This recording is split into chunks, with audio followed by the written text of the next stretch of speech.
Judul renungan yang akan saya bagikan yaitu Sang Pemilik Kelap Malam. Ayat ini terdapat dalam Mazmur 51 ayat 12. Mari kita dengarkan bunyi firman Tuhan. Jadikanlah hatiku tahir ya Allah, dan perbaharuilah batinku dengan roh yang teguh. Kita akan mendengarkan kisah yang diceritakan oleh seorang pendeta yang bernama John. Saat sesi ibadah selesai, sahabat dari pendeta John yang bernama James datang mendekatinya dan berkata, "Pendeta, saya ingin Anda bertemu dengan seorang teman kita dan mengundangnya ke pertemuan penginjilan mulai pada hari Jumat. Namanya adalah Sam." Terdengar sangat familiar di telinga dari pendeta John, tetapi dia belum bisa mengingatnya. Dan ketika Sam berjabat tangan dengan pendeta John, barulah pendeta John bisa mengingatnya kembali. Nah teman-teman, perlu Anda tahu, Sam adalah seorang pemilik klub malam yang sangat sukses. Dia juga berlatar belakang keluarga yang sangat kaya raya. Di saat mereka bertiga masih muda, pendeta John, James, dan juga Sam, mereka sangat bersahabat.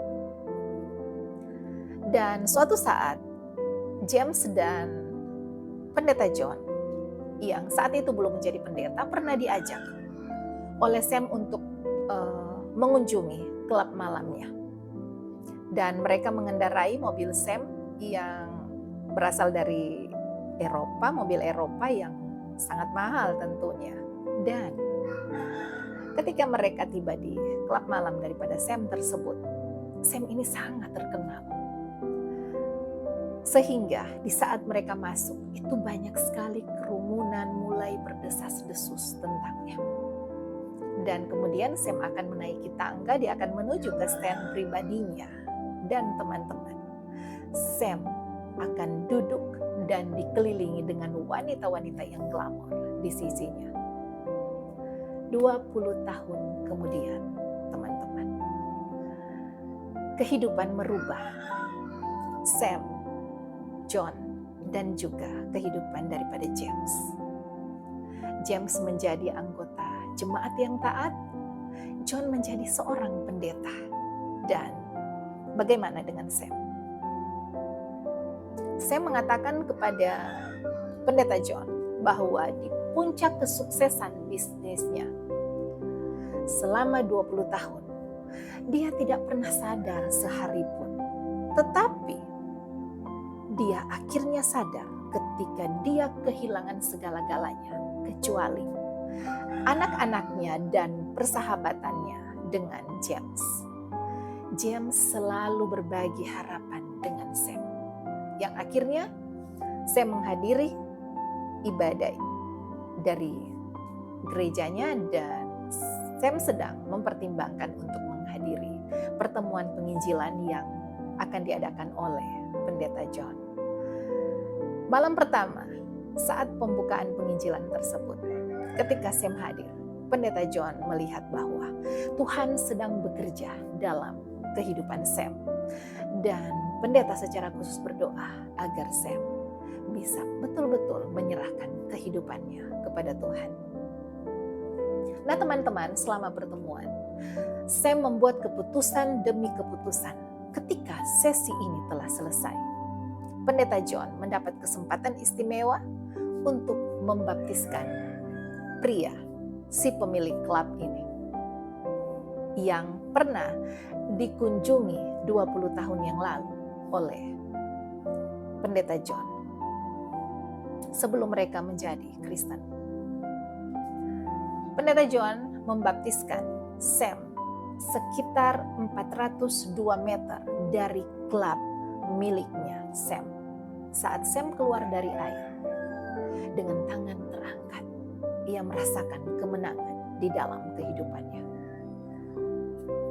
Teman-teman terkasih, singkat cerita, beberapa tahun kemudian, saat pendeta kembali lagi ke jemaat tersebut, ke tempat di mana Sam sering datang beribadah, pendeta melihat Sam sudah sangat jauh berbeda.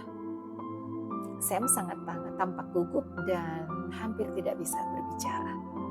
Akhirnya pendeta mengetahui bahwa Sam menderita penyakit demensia dan saat ini Sam tinggal di panti kelompok untuk keselamatannya sendiri. Nah, James tetap adalah satu-satunya orang yang dikenal Sam dan gereja adalah satu-satunya tempat yang dapat dia kunjungi. Teman-teman, tak lama setelah pertemuannya dengan Pendeta John, Sam meninggal. Tetapi kita tahu bersama, Sam si pemilik klub malam yang pernah mabuk selama 20 tahun itu telah meninggal sebagai seorang yang baru. Seorang pria yang berubah, seorang pria yang diselamatkan. Sam menemukan harapan di dalam Yesus dan telah menerimanya sebagai Tuhannya dan Juru Selamatnya. Pendeta John sangat menantikan untuk waktu di saat kedatangan Tuhan yang kedua kali. Ia percaya ia akan melihat Sam kembali. Teman-teman terkasih, bagaimana dengan kita? Apakah kita berada di dalam sisi dari Sam saat ini? Jika Anda dan saya berada dalam posisi daripada Sam saat ini, mari jangan pernah menyerah untuk mendengarkan bisikan daripada Roh Kudus. Dengarkan bisikan daripada Roh Kudus dan mintalah pertobatan yang sungguh-sungguh daripada Tuhan kita. Dan jika Anda dan saya berada dalam posisi James, jangan pernah pula menyerah untuk tetap merangkul yang ingin dirangkul.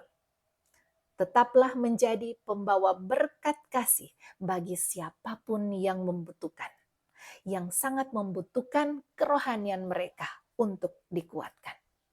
Dan jangan pernah bosan untuk mendoakan siapapun yang ingin didoakan. Dan kiranya firman Tuhan yang singkat ini akan lebih menguatkan keimanan kita dan kedekatan hubungan kita dengan Tuhan kita. Tuhan mengasihi kita, Tuhan memberkati kita.